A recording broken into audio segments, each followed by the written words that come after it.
Today we're going to be talking about some of the core design productivity improvements in Creo Parametric 1.0.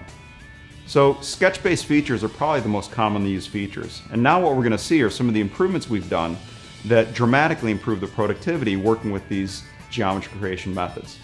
So the first thing you'll notice is that going into sketch-based features is dramatically faster than in past releases. At this point, all I have to do is pick a plane or have a plane selected when I enter, let's say, an extrude or revolve, and I'm automatically in the sketching environment. Once I'm in the sketching environment, doing things like orienting your section, basically setting up the view the way you want it to when you start creating that geometry, once again, a lot faster in Creo Parametric 1.0. Finally, when I start actually creating the geometry, you'll notice that I can pick references on the fly. All I need to do is hold down the Alt key, and then I can just start selecting, let's say, an edge that I want to sketch a line parallel to, or maybe there's a circle or a hole that I want something to be concentric with. All of these things, again, are much smoother, faster, easier to do in Creo Parametric 1.0 than they were in past releases of Creo Elements Pro. Now, once I leave Sketcher, you'll notice a few other improvements and changes. One of the big ones is we're doing something called a real intersected or dynamic preview.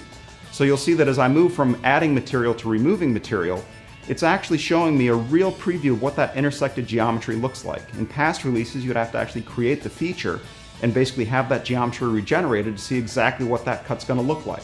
So if I'm doing extrusions, let's say up to a surface or something like that, it's much easier to see really, what you see is what you get. Faster, smoother modeling, basically a lot more exactly what it's going to look like when I create that geometry.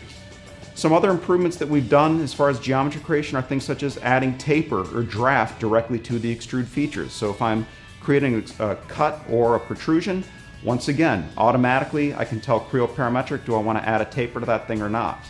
And then finally, once I've defined that feature and I'm moving on, you'll also notice that all of the editing capabilities are now unified. So if I go into edit a section or edit a feature once I've created it, or I want to edit it during the definition, all the dimensions used, let's say in the section, are available directly in that feature redefinition, as well as the dynamic edit capabilities, which used to be separate from edit, are once again completely merged, and it's the same capabilities. So all these changes basically in Creo Parametric 1.0, these enhancements dramatically improve your design productivity.